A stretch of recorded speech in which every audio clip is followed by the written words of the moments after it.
السلام علیکم ورحمۃ اللہ وبرکاتہ۔ جاوید پبلشرز میں خوش آمدید۔ آج ہم پڑھیں گے کڈز اسلامیات برائے جماعت پنجم۔ اس کا باب نمبر 2 ایمانیات و عبادات، اس میں سے ہم آج آغاز کریں گے اس کا پارٹ نمبر 2 یعنی عبادات کا۔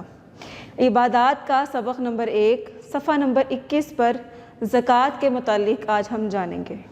حاصلات تعلم: اس سبق کو پڑھنے کے بعد طلباء اس قابل ہو جائیں گے کہ وہ قرآن و سنت کی روشنی میں زکوٰۃ کا معنی اور مفہوم جان سکیں، زکوٰۃ کی اہمیت اور فضیلت کے متعلق آگاہی حاصل کر سکیں، زکوٰۃ کی فرضیت اور احکام سے واقف ہو سکیں، اسلامی نظام معیشت میں زکوٰۃ کی اہمیت کو اجمالی طور پر جان سکیں، زکوٰۃ کے معاشرے پر اثرات سمجھ سکیں۔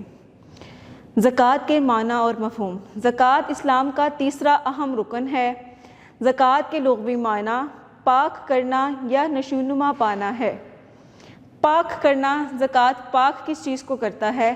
زکوٰۃ مال کو پاک کر دیتا ہے۔ کہا جاتا ہے کہ زکوٰۃ مال کی میل ہوتی ہے، جب وہ مال سے نکال دی جاتی ہے تو جو باقی کا مال ہوتا ہے وہ پاک ہو جاتا ہے۔ اور نشوونما پانا، اس کا مطلب یہ ہے کہ زکوٰۃ کو ادا کرنے سے مال کم نہیں ہوتا بلکہ بڑھتا ہے۔ نشوونما پانا کا مطلب ہوتا ہے بڑھنا، اضافہ ہونا۔ تو یہ بظاہر تو ایسا لگتا ہے کہ ہم نے اتنے سارے پیسوں میں سے زکوٰۃ دے دی تو مال کم ہو گیا، حالانکہ اس کے نام کے مطلب سے پتہ چل رہا ہے کہ وہ کم نہیں ہوتا بلکہ اللہ تعالیٰ اس میں برکت بھی ڈال دیتے ہیں اور وسعت بھی ڈال دیتے ہیں۔ شریعت میں اس سے مراد سال میں ایک بار اللہ تعالیٰ کی رضا کے لیے اس کے دیے ہوئے مال میں سے مقررہ حصہ مستحقین زکوٰۃ پر خرچ کرنا۔ زکوٰۃ کی ادائیگی ایک مسلمان کو یاد دلاتی ہے کہ جو وہ دولت کماتا ہے وہ حقیقت میں اس کی ملکیت نہیں بلکہ اللہ تعالیٰ کی دی ہوئی امانت ہے۔ یہ احساس اسے معاشی بے راہ روی سے بچاتا ہے اور اس کے تمام کام کو احکام الہی کے تابع کرتا ہے۔ ہر مالدار مسلمان، مرد ہو یا عورت، پر زکوٰۃ فرض ہے، بشرط یہ کہ وہ صاحب نصاب ہو، یعنی اس کے پاس ایک خاص مقدار میں روپیہ یا مال جمع ہو اور اس پر ایک سال گزر جائے۔ ایک خاص مقدار ہوتی ہے مال کی، اگر اتنی مقدار مال کی آپ کے پاس موجود ہے اور اس کو ایک سال گزر گیا، پڑے استعمال نہیں ہوا، وہ پیسے کی مقدار کے بدلنے سے بھی وہ مقدار بدلتی رہتی ہے، تو اگر وہ آپ کے پاس ہے تو اگر اس کو سال ہو گیا پھر زکوٰۃ فرض ہوتی ہے۔ اسی طرح نصاب زکوٰۃ اس مال کو کہتے ہیں جس پر زکوٰۃ دینا فرض ہے۔ اب وہ مال، وہ مقدار اگر آپ کے پاس ہے تو وہ نصاب زکوٰۃ ہے، اس کو نصاب زکوٰۃ کہتے ہیں۔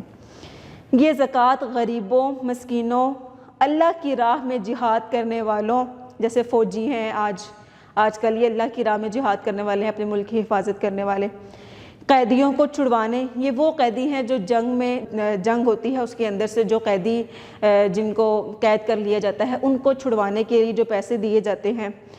محکمہ زکوٰۃ کے ملازمین، اب تو ہمارے ہاں ایسا نہیں ہے لیکن پہلے آپ صلی اللہ علیہ وسلم کے دور میں ایسا ہوتا تھا کہ زکوٰۃ وصول کرنے کے لیے آپ کے پاس گھر میں نمائندہ آتا تھا اور آ کے سارے مال کا حساب لگاتا تھا، پوچھتا تھا کتنے پیسے ہیں۔ اس وقت تو زیادہ تر جانور ہوتے تھے، کتنی بکریاں ہیں، کتنے اونٹ ہیں، کتنے گائے ہیں، تو یہ گورنمنٹ کی طرف سے ہوتا تھا، آدمی آتا تھا اور وہ لیتا تھا۔ اب ایسا نہیں ہے، اب ہر ایک آدمی نے اپنی زکوٰۃ خود دینی ہوتی ہے، تو جو زکوٰۃ وصول کرنے والا آدمی ہے وہ بھی زکوٰۃ کے پیسے استعمال کر سکتا ہے۔ قرض دار، اگر کسی کے پاس بہت زیادہ قرضہ ہے، وہ قرض ادا نہیں کر سکتا تو کوئی اور آدمی اپنے زکوٰۃ نکالے اور اس کو اپنی زکوٰۃ کے پیسے دے دے کہ اس سے آپ اپنا قرض اتار لیں۔ نو مسلم کی دل جمعی کے لیے اور مسافروں کو دی جاتی ہے۔ نو مسلم کون ہوتے ہیں؟ جو نئے مسلمان ہوتے ہیں، وہ ان کو اس لیے دینا ہے تاکہ ان کا اسلام میں دل لگ جائے، وہ اسلام کے اندر جب داخل ہوں تو اسلام کے جو پیارے سے اصول ہیں ان کو دیکھ کر وہ ان کی حوصلہ افزائی ہو۔ اور مسافروں کے لیے، مسافر کسے کہتے ہیں؟ جو چاہے امیر ہے چاہے غریب ہے، مسافر کو زکوٰۃ اس صورت میں دی جاتی ہے جب وہ اپنے گھر سے بہت دور ہے، سفر کے لیے گیا ہے، گھر بہت دور ہے اس کے پاس جو راستے کے لیے وہ سامان اور پیسے لے کر گیا تھا وہ سب ختم ہو گیا، اب اس کے پاس نہ آگے جانے کے لیے کچھ ہے، نہ پیچھے جانے کے لیے کچھ ہے، نہ کھانے کے لیے کچھ ہے، تو ایسے آدمی کو بھی زکوٰۃ دی جا سکتی ہے۔ زکوٰۃ کی اہمیت اور فضیلت: اسلام میں نماز کے بعد زکوٰۃ ہی کا درجہ آتا ہے۔ قرآن مجید میں ایمان کے بعد نماز اور اس کے ساتھ زکوٰۃ کا جا بجا ذکر کیا گیا ہے۔ ارشاد ربانی ہے وَأَقِیمُوا الصَّلَاةَ وَآتُوا الزَّکَاةَ وَارْکَعُوا مَعَ الرَّاکِعِینَ۔ ترجمہ، اور نماز قائم کرو اور زکوٰۃ دیا کرو اور اللہ تعالیٰ کے آگے جھکنے والوں کے ساتھ جھکا کرو۔ اگلی آیت ہے وَأَقِیمُوا الصَّلَاةَ وَآتُوا الزَّکَاةَ وَأَقْرِضُوا اللَّهَ قَرْضًا حَسَنًا۔ اور نماز قائم کرو اور زکوٰۃ ادا کرو اور اللہ تعالیٰ کو اچھا خلوص نیت سے قرضہ دو۔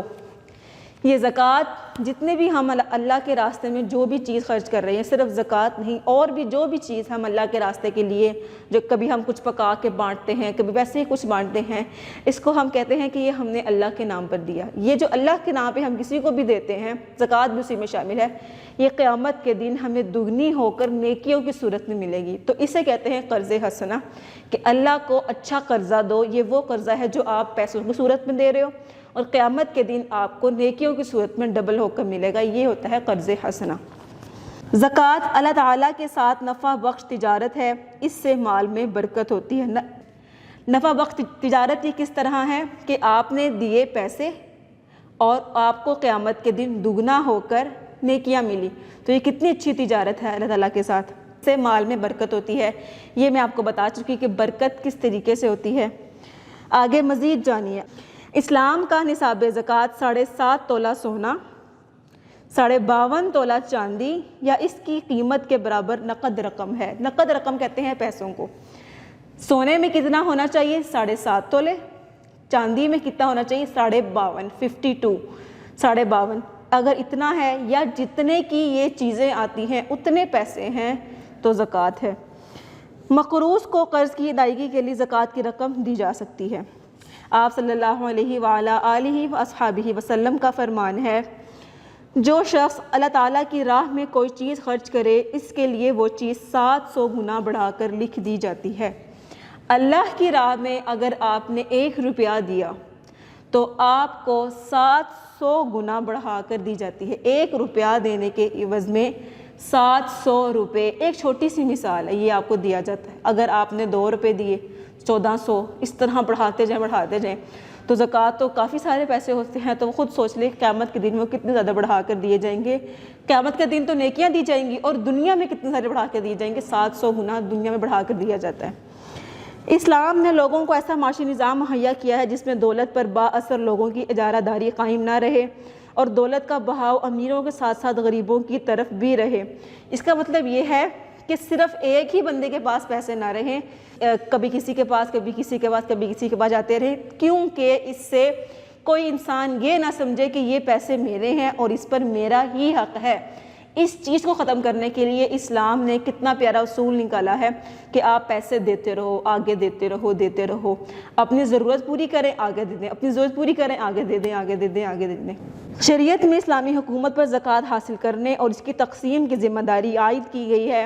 اگر اسلامی حکومت نہ ہو تو ہر صاحب نصاب مسلمان اپنے طور پر زکوٰۃ دینے کا پابند ہے۔ جیسے میں نے ابھی بتایا کہ اس دور میں ایسا نہیں ہوتا کہ زکوٰۃ وصول کرنے کے لیے کوئی آئے، ہر ایک کو اپنے مال کا، اپنے پیسوں کا حساب دے کے خود ہی زکوٰۃ دینی ہوتی ہے۔ حکومت زکوٰۃ کی رقم سے معذوروں، اپاہجوں، ناداروں اور بیواؤں کے لیے وظیفے مقرر کر سکتی ہے۔ حکومت اگر زکوٰۃ کا اچھا نظام قائم کرے تو اس سے غربت کم کرنے میں بہت مدد ملے گی۔ زکوٰۃ کے 8 مصارف ہیں۔ مصارف کہتے ہیں خرچ کرنے کی جگہ کو۔ زکوٰۃ کے پیسے کن کن لوگوں پر خرچ کیے جا سکتے ہیں؟ فقراء پر، مساکین پر۔ فقراء مساکین یہ 2 ہیں۔ ایک فقراء کہتے ہیں کہ جن کے پاس کھانے کے لیے ابھی تو کھانے کے لیے ہے، یا 1 دن کا 2 دن کا کھانا ان کے پاس ہے، لیکن آگے کے لیے ان کو نہیں پتا کہ ہم نے کیا کھانا ہے۔ مساکین کہتے ہیں کہ آج کا تو کھانا ہے، ابھی ان کے پاس کھانے کے لیے کھانا ہے، لیکن نیکسٹ ٹائم وہ رات کو یا صبح کو وہ کیا کھائیں گے انہیں نہیں پتا۔ اتنے زیادہ وہ غریب ہیں، اتنے زیادہ غریب ہیں۔ یہ فرق ہے دونوں میں۔ نمبر 3، عاملین زکوٰۃ، زکوٰۃ اکٹھی کرنے والا آدمی۔ مؤلفۃ القلوب، یعنی جو نئے مسلمان ہوئے ہیں ان کی حوصلہ افزائی کے لیے جو پیسے دیتے ہیں۔ غلام کی آزادی کے لیے، یہ بھی جو ہم نے پیچھے پڑھا، قیدیوں کو چھڑوانے والا اور غلام کی آزادی، یہ دونوں کا مطلب ایک ہی ہے۔ مقروض، یہ بھی میں نے بتایا کہ اگر کسی کے اوپر بہت زیادہ قرضہ ہے تو اس کے قرضہ اتارنے کے لیے جو ہم زکوٰۃ کے پیسے دے سکتے ہیں۔